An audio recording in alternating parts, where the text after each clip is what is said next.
朋友们好，这里是康居北苑，欢迎大家来到美丽的湘西。那今天石头又来大山里面带大家看一些闲置的老房子了。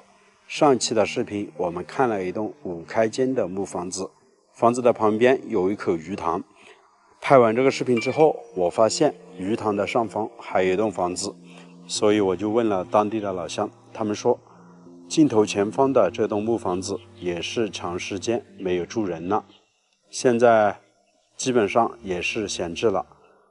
那接下来我就带你们来看一下这栋3开间的木房子。可以看到房子的院子有一座高约2.5米左右的石头矮墙，都是河里面捡回来的石头垒起的矮墙。那这栋房子也是不通公路的，从这边有条小路走到马路大概20米左右，我的车就停在那个位置。这边距离县城大约20公里，距离附近乡镇集市8公里，交通也是挺便利的。进村的道路都是宽约3米左右的水泥路，轿车进来也都是没有压力的。这边距离大河有500米左右，直线距离哦。如果喜欢钓鱼的朋友在这边住的话，我觉得也是挺不错的。那接下来我们废话不多说，直接走进这栋房子去看一下。这边是进入房子的小路，宽约1.2米到1.5米左右，都是这样的水泥路面，有些小小的台阶。那这边是住着一户人家，上一期的视频我们也说过了，这栋房子是3开间的砖房，底下有一处小小的院子。今天我们要来看的是镜头前方的这栋3开间木房子。可以看到房子的外侧有一条台阶路，可以继续往上面走，应该上面还住着有人。这栋房子也算是一栋闹中取静的房子，距离旁边的邻居还是比较近的，目视一下也就2-3米左右。但是我们不用担心，住在这边每家每户都有单独的小院，不用担心有人过来打扰自己的生活。这边我们可以看到整个院子宽约100来个平方左右，大半部分已经打上了水泥地面，只有这块区域是留了一小部分。外墙用石头垒砌了大概高约50公分左右的围墙，但是那个位置是没有围墙的。接下来我们就走进这栋房子去看一下。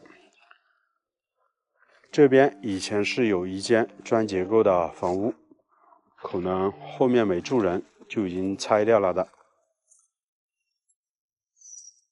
这栋房子差不多是10年左右没有住人了，但是可以看得出房子的结构保存的还比较好，只是上面的一些瓦片已经掉落了的。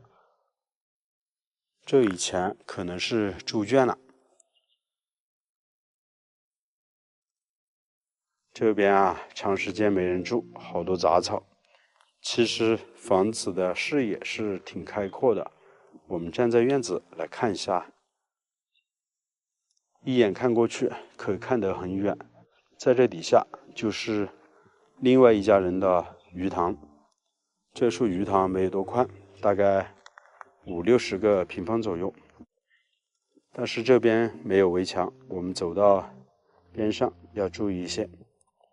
后期在这边住的话，我觉得可以自己加建一座围墙。那整个院子是比较方方正正的。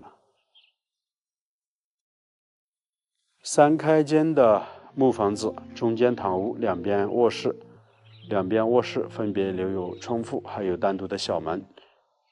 堂屋宽约20多个平方左右，没有多大，但是楼层的高度我们可以看到，这栋木房子应该是将近6米左右的楼层高度，上面盖的是青瓦，我们当地俗称的土瓦。像这样的瓦每2-3年需要检修一次。这边是通水通电，网络肯定是没有，自己需要牵根线回来。那我们直接走进这栋房子去看一下。外面的木板有些比较陈旧，颜色是比较深的。当然，这样的实木板呢，通过打磨，再上清漆的话，会特别的好看，也特别的亮。这家人以前是铺了木地板的，上面漏雨了之后，这些木地板啊，全部都已经坏掉了的，很可惜啊。那我们就不走进去看了啊，从这边看一个大概。我担心踩在木地板之上，可能会踩塌下去。这边还留有一道小门，可以进入后面，可能是厨房吧。房子上面是没有做吊顶的。2楼一般堆放的都是一些杂物，有木梯从这个位置可以上去。那我们来看一下旁边的这间卧室。推不开，还比较紧，那我们就不进去了。房子整体的结构就差不多，主要是屋顶上的瓦，很多地方是已经坍塌掉下来了的。那我们去看一下房子的侧面。这边有风车，以前种稻谷的时候，这些风车的用处可大了。把稻谷收回来，放到这边，把一些稻草吹干净。距离邻居还是很近的，基本上是紧挨着建在一起。旁边这个应该是卫生间，他们家的，上面已经没有瓦片了，全部都已经坍塌了，还有些木质结构的都已经倒下来。这个地方的瓦片掉落的很严重。房子的背后有一小片竹林。这也是一栋坐北朝南的房子，这边的海拔300米左右，到了夏天的时候不会太热。那整个寨子有20多户人家，基本上是建在了山顶之上，所以这边的环境是挺不错的，也是挺安静的。那朋友们，主人家告诉我，这栋房子1年的租金才几百块钱，你们觉得到底贵不贵呢？好了，我是石头，喜欢请关注康居北苑，我们下期的视频再见，拜拜。这边我们碰上了一群鸭子。朋友们好，我是石头，今天闲着没什么事，又来山里面了。这里有条小溪，刚刚下雨，小溪里面的水有点浑浊，平时常年不干，很清澈的。小溪里面有很多鱼。车子呢停在这里，从这里上去有2、3栋房子，也是闲置房，底下就是著名的幽水河了。这边进入村子的道路大概宽6米左右，都是水泥路面，还挺好走的。这条小溪啊，里面的石头圆滚滚的。房子啊就在尽头的前方。现在呢，我们把车开上去看一看。今天我们所来到的这个小村子呢，是土家族聚居的村落。房子和我们苗族还是有点区别的。房子的下方有一处小鱼塘，鱼塘里面的水很浑浊，说明鱼应该挺多的，里面也长满了杂草，大概宽1亩地左右吧。我们已经进入村子了，这边只有2户人家。刚刚和村子里面的老乡我们交谈了一会儿，他们说这边的房子都是闲置房，常年都没人居住。看对面的房子零零散散的，这里一户那里一户，几乎每一家住在一个山头之上。山里面的环境就是好啊，山清水秀，鸟语发香。底下就是一条刚刚我们经过的峡谷，峡谷常年流着溪水。这边啊，进村的道路两边都长满了杂草，还挺深的。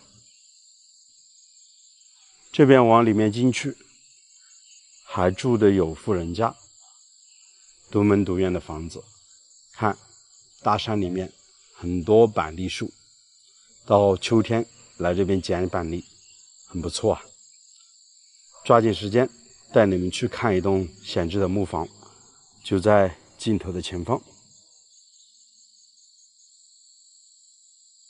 我们已经来到了房子的后屋檐，来看一下，房子的背后呢是一条马路，这背后呢只住着一户人家了。这边是他们家的土地，种的有柑橘，还有板栗。房子是背靠着大山，面朝着小溪流的方向，对面呢零零散散住着几户人家。这边距离小溪也就50米左右，站在院子里面都可以听见小溪里面的水流声。这栋房子啊，我是专门走到房屋的背后来看一下瓦片，感觉啊都还挺不错。这是典型的土家民居，盖的也是青瓦。这样的青瓦2-3年检修一次就没什么问题了，但是我们也可以看到上面的瓦片破碎的还是比较严重的。这栋房屋呢，刚刚我们和老乡聊了会儿，不漏水的，每2-3年都有检修，而且房子打理的是干干净净，包括房屋的背后刚刚才打过除草剂。山里面不缺水，房屋的背后就有泉眼，平时呢就喝山里面的山泉水。房子的进深将近有5米左右，这是一栋3住4的房子，房子比较小，但是它的开间有4间。房屋呢已经用这样的围栏给围起来了，我们的车呢就停在门口的位置。实际上呢，把这个围栏打开的话，车子是可以开到院坝的。这是独门独栋的房子，房子坐北朝南，距离城里面将近有15公里。这里距离主路，也就是有公交车的位置，将近有200米左右，步行过去就可以啊到主路搭车进城了。我们可以看一下房屋的结构，倒还是挺不错的，有中间是堂屋，这边是卧室，那边还有2个卧室，加上一个厢房。楼层的高度将近4米左右，开间将近有3.8米。基本上这样的进深6米左右，就是单独的一间可以作为房间了。我发现啊，苗族的房子和土家族的房子区别的比较多的地方就是房子的进深了。土家族的房子我看了很多地方，大部分都是6米的进深，我们那边基本上都是8米到9米的进深。我们那边喜欢建5住7、5住8、5住9的房子，这边建的就是3住4的房子，所以说还是有所区别的。门口啊，他们家是种了一块玉米，这个时候啊，玉米棒已经长出来了，这边是可以走得进去的。因为这户主人家呢是到城里面居住，所以现在我们是没有拿到钥匙，无法进去的。从这边走到院坝，给大家看一下。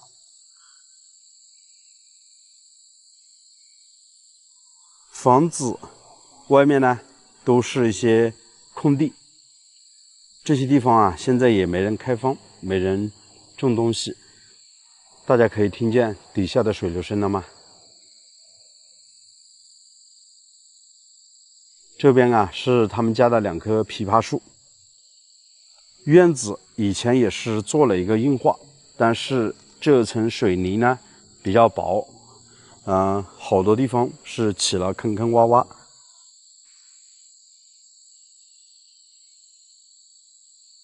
非常安静，房子呢通水、通电、通网络。其实房屋的结构还挺不错，基本上打扫一下可以拎包入住的。当然比较讲究呢，需要把这样的木头房子呢重新打磨一遍，重新上漆，也是挺不错的。我们这边啊都有一种习惯，木房子基本上就住在1楼，2楼呢基本上也不装修，就是堆放一些杂物。像他们家这栋房子也是如此，底下有几个房间，上面呢都是堆放杂物。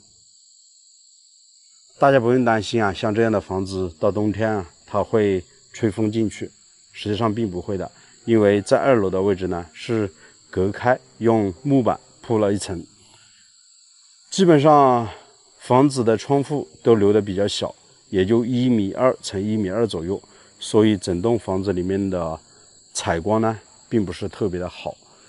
就像通过我的视频来这边租房子的一些朋友，他们都喜欢把这样的老旧木房子呢把整个窗户加宽一些，这样子整个房间里面更透亮一些，人住的呢也更舒服一些。这栋房子的对面呢已经全部打上了水泥地，所以基本上打扫起来也是很容易的。我们站在门口来环视一下周边的环境。车路呢就是从那里进来的，车子完全是可以开进院坝，底下就是小溪。对面的住户呢也比较少。这一间是他们家的厨房。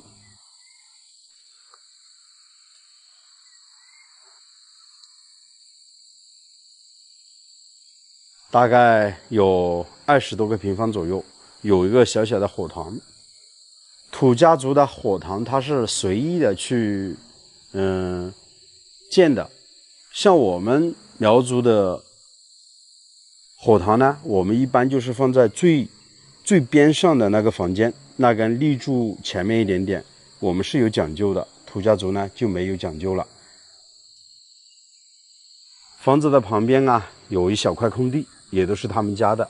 这边是村里面统一修建的一个淋浴，还有一个相当于类似于厕所之类的，都是村里面统一修建的。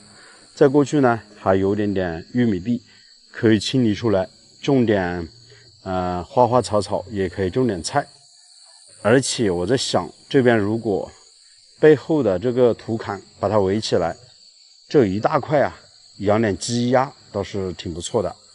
这里面啊都有山里面的山泉水管，基本上可以直接饮用的。这边的海拔将近有300米左右，大家不用担心山里面会特别的热，实际上靠近河边，每天吹着微风，到了晚上还是需要盖一层薄薄的被子才能够睡觉，要不然还是挺冷的。视频的最后，我们站在院坝再环视一下四周的环境。好了，朋友们，我是石头，喜欢的请记得点个关注，我们下期再见，拜拜。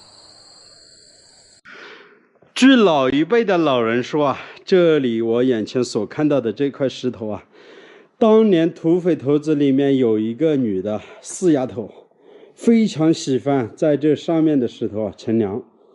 这里就是一个哨卡，当年土匪的一个哨卡。这里有个大石墩，那边有一条小道，当年在这里放上那么1-2个人，堵在这个洞口的话，基本上什么样的人都无法进来，非常的艰难。因为道路太窄，你不可能一下子10多个或者20个人冲进来，只能一个一个缓慢的前行。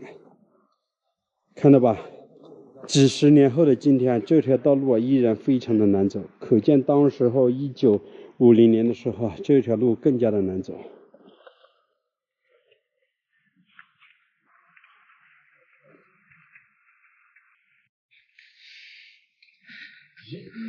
现在跟着当地的朋友啊，我们往后洞的位置走啊，也得益于我的朋友，我才知道当年解放这里的时候，解放军啊是跟着后洞进来，才得以把这里给解放了。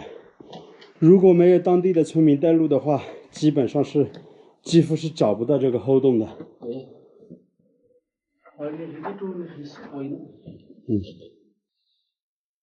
后洞非常明显的一个转角的位置啊，就是这么大的一个钟乳石，大概有3米高左右，直径差不多有70-80公分，是一个非常窄的一个洞口。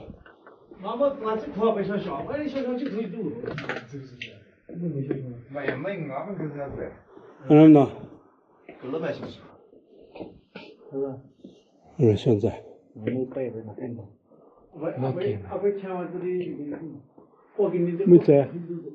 没在。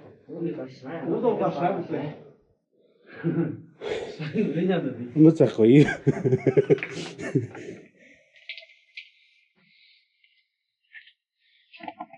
走进去，这里又会有什么样的一个情况呢？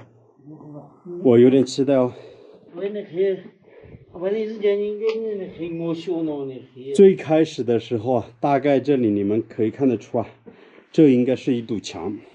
其实一开始土匪应该有所防备的，用石头啊垒起来这样一堵墙，看到吧？大概有一个初步的一个样子，用石头全部垒起来了。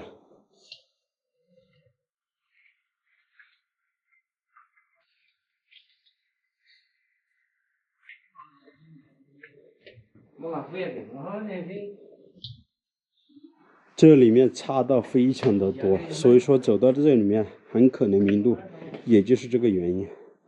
这又是一个岔道。哦，对呢。好呢，还给那个路，走给你。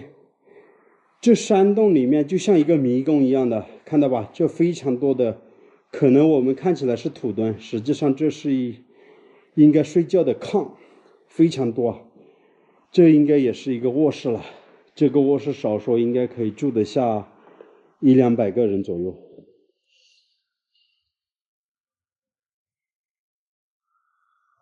多牛拍3个。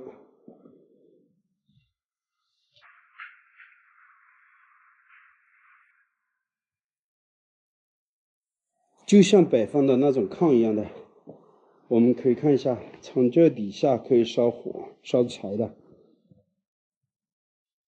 还挺高、挺厚的，大概有个2米多左右的一个厚度。你看里面吗？刚睡那个，刚睡。往前面走看什么？哇，这里面还更多。赶紧来，开给你。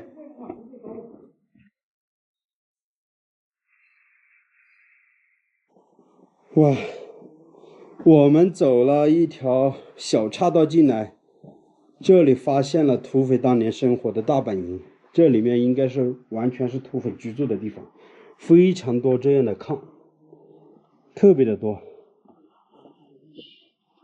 有可能真的土匪的宝贝啊也藏在这里面哦，你们觉得呢？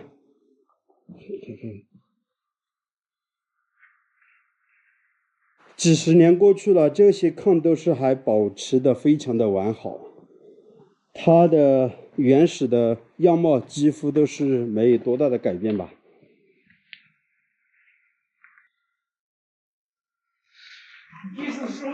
这个路啊越来越窄了，可能我们真的走错了，现在又返回，迷路了，朋友们。我们的手电筒估计电量也不多了，很担心等一下手电筒没电就麻烦了。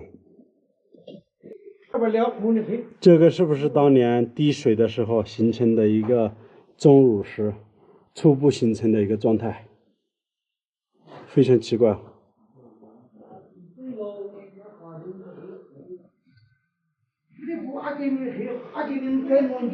哇，这里要低着头走，但是这里同样有灶台，整个山洞里面都有灶台，都有居住的地方，说明当时候这里的土匪3000人左右肯定是有的。我们当时候来的时候没有注意啊，朋友们，实际上很多人已经走错了。在我们的头顶上方这里有一个箭头啊，应该是防止别人走错的时候留下的一个箭头，说明这一条路啊是一条死路，走不通的一条路啊。现在我们要回去了，我们返回的时候啊才看到了这个箭头啊，看到吧？非常明显的一个箭头的一个印记。这个有可能是后面的人留下，也或者是当年的土匪留下的一个箭头啊。迷路了好几次啊，都找不到洞口的位置，终于走出来了。唉，手电筒的电也没了。手电筒的电也没有多少了，唯独我这个手电筒啊，它稍微多一点。哇，特别的累，2路的爬坡。现在初步的判定，刚才有朋友告诉我，这是4号洞的洞口，我们是从2号洞进去的，从4号洞出来，整整差不多4个半小时左右，非常的累。开始进洞的时候还比较好，2路的下坡，等到返回的时候啊，一直都是上坡，所以说特别的累。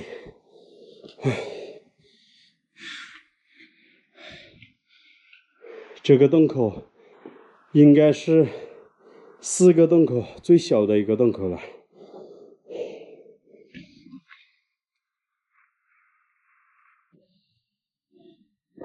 在上方，这是最原始的一条道路了，下方是后面游客走出来的一条道路啊。以前都是开凿悬崖而建的山路，非常非常的困难。当时候解放这里的时候没有飞机，真的无法想象，如果没有那个后洞的话，太难了。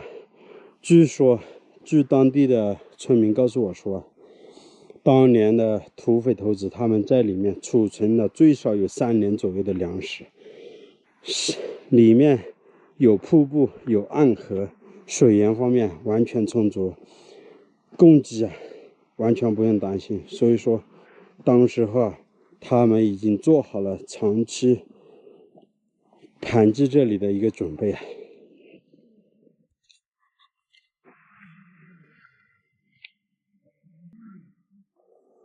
这个道路只能1个人通行，非常的难走，恐高的朋友建议你们别进来。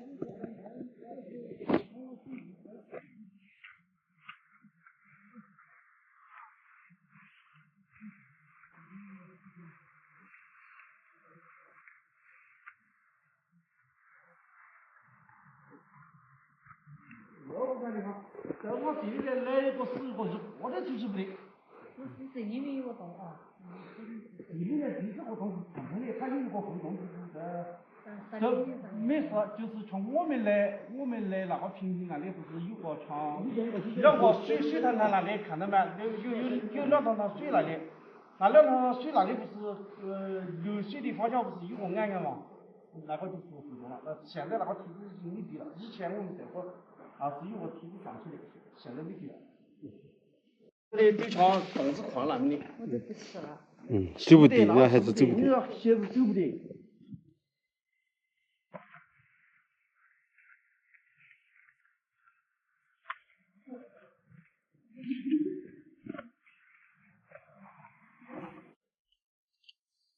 给你们看一下这一段山路有多么的难走吧，没有护栏，只有一条小道。下面悬崖峭壁。下面就是悬崖峭壁。摔下去非常容易。50岁吧。从这里掉下去啊，根本上不可能成活了。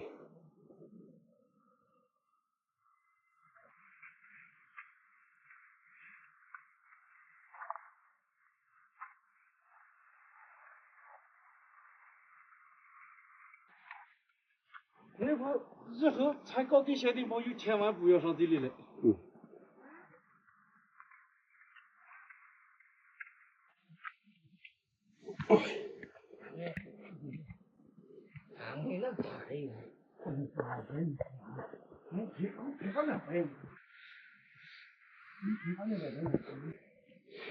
这个位置啊，一只手拿着崖壁，缓慢的行走，非常非常的险。